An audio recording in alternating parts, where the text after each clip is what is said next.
वैसे तो बारिश में भीगना हम में से किसी नहीं पसंद, मगर सर्दी खांसी के डर से हम सब बारिश से बचने के लिए सर्दियों से छाते का इस्तेमाल करते हैं। लेकिन क्या आप जानते हैं मामूली से दिखने वाले छाते को फैक्ट्री में कैसे बनाया जाता है? नहीं तो चलिए आपको दिखाते हैं 50 रुपए में मिलने वाले इस मामूली से छाते को बनाने में कितनी मेहनत और कुशलता लगती है, जिसे देख के आप हैरान रह जाएंगे। तो छाता बनाने की शुरुआत होती है इस केमिकल चढ़े हुए कपड़े से, जो कि खास तौर पे चाइना से मंगाया जाता है, जिससे सिर्फ छाते ही तैयार होते हैं। तो यहाँ पे आप देख सकते हैं एक एक करके इसकी गठरी खोली जाएगी और इसे एक एक बिलांग का जो है मोड़ने का कार्यक्रम शुरू करा जाएगा।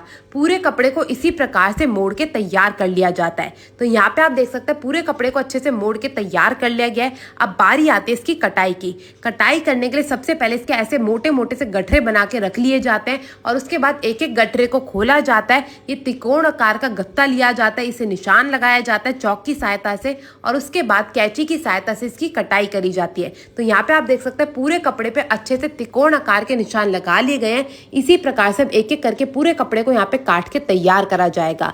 मैं आपको बता दूं इस कपड़े में से इतनी गर्मी निकल रही होती है कि इसके आसपास खड़ा होना भी ना बहुत मुश्किल हो जाता है। भाई केमिकल चढ़ा हुआ कपड़ा जो है, अब दो दो करके त्रिकोण आकार के कटे हुए कपड़े लिए जाएंगे और इन्हें मोड़ के रख लिया जाएगा। उसके बाद बारी आती है सिलाई की। इन दो दो टुकड़ों को उठाया जाएगा और सिलाई मशीन की सहायता से इनकी सिलाई करी जाएगी। अब ये जो दो दो टुकड़े तैयार हुए ना, इन्हें भी आपस में इकट्ठा करा जाएगा और उसके बाद इन चारों टुकड़ों को भी आपस में सी के इकट्ठा कर लिया जाएगा। तो यहाँ पे आप देख सकते हैं चार चार टुकड़े आपस में सी के तैयार कर लिए गए हैं। अब छाते का पूरा रूप तैयार करने के लिए सारे टुकड़ों को आपस में मिलाया जाएगा और उसके बाद हमारा जो छाते का कपड़ा है वो हो जाएगा बनके तैयार। तो यहाँ पे आप देख सकते हैं पूरे के पूरे इस कपड़े को अच्छे से सी लिया गया है। एक एक करके सारे कपड़ों को इसी प्रकार से सी के यहाँ पे तैयार कर लिया जाएगा और उसके बाद ये जो छोटा सा बक्कल लगा होता है ना, जिसकी सहायता से हम छाते को बंद करते हैं, उसे भी यहाँ पे लगा दिया जाएगा।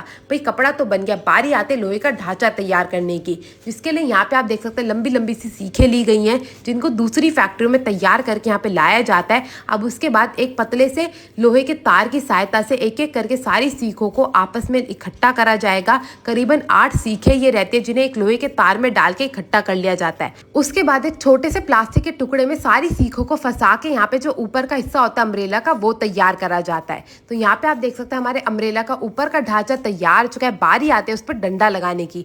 डंडा लगाने के लिए सबसे पहले इसमें एक प्लास्टिक का बक्कल डाला जाएगा और उसके बाद एक स्प्रिंग लगाई जाएगी और उसके बाद एक और सीख लेके जो इस तरफ की, मतलब नीचे की नहीं, जो ऊपर की सीखें होती है ना, उन्हें भी आपस में पिरोया जाएगा इसी डंडे के ऊपर। तो यहाँ पे आप देख सकते हैं एक एक करके सारी सीखों को पिरो दिया गया। प्लास की सहायता से बाकी का बचा हुआ लोहे का धागा काट दिया जाएगा, स्प्रिंग लगाई जाएगी और एक और बक्कल डाल के यहाँ पे हमारा डंडा हो जाएगा बनके तैयार। अब इस डंडे को इस मशीन में फिट करा जाता है। छोटे छोटे से लोहे के सरिये इसमें लगाए जाते हैं ताकि आसानी से ये बंद खोल कर सके और इसके बाद हमारा ये जो लोहे का ढांचा होता है ये हो जाता है बनके तैयार। अब इस लोहे के ढांचे और कपड़े को जोड़ने के लिए सबसे पहले एक छोटा सा एक कपड़े का टुकड़ा लिया जाता है जिसपे ब्रांडिंग लगी होती है और उसके बाद इस पर ये सिला हुआ कपड़ा चढ़ाया जाता है। ऊपर से ढक्कन लगा के ऊपर से कर दिया जाता है इसे मजबूत। अब अंदर से मजबूती देने के लिए और इसके सारे सिलों को आपस में सीने के लिए जितने भी त्रिकोण के सिरे थे ना, उस पर छोटे छोटे से जो अंदर लोहे के आप डंडे निकलते हुए देख रहे हैं, इनके टाके लग के सिलाई करी जाएगी। और अब इसे और ज्यादा मजबूती देने के लिए ताकि ये भारी बारिश में भी खराब ना हो और ये उड़े ना, अंदर से भी इस पर टाके लगाए जाते हैं। अंदर से अच्छे से टाके लगाने के बाद इसे और भी ज्यादा मजबूत करने के लिए इस छोटी सी मशीन की सहायता से प्लास्टिक के धागे के भी यहाँ पे टाके लगाए जाते हैं। लोहे के 8 सिरों को अच्छे से कपड़े से जोड़ के टाके लगाने के बाद हमारा छाता हो जाता है बनके तैयार। और अब बारी आती है इस पे बक्कल लगाने की। उससे पहले इसकी जांच करी जाएगी, कोई भी धागा निकला हुआ होगा एक्स्ट्रा तो उसे काट दिया जाएगा।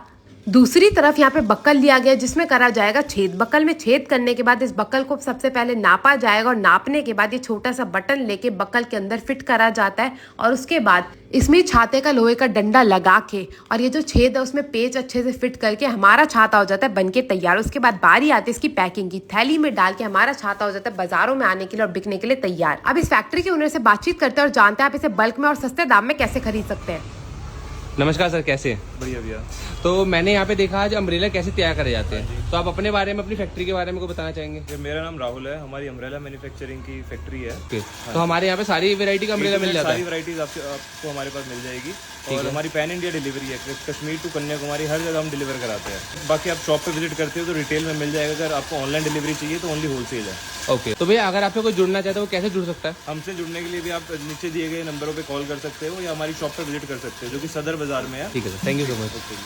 तो ये छाता बनता देख आपको कैसा लगा कमेंट करके जरूर बताएगा। इस वीडियो को अपने दोस्तों से शेयर करना मत भूलिएगा। इसी के साथ मैं आपसे मिलूंगी अगली वीडियो में, तब तक के लिए टेक केयर, गुड बाय।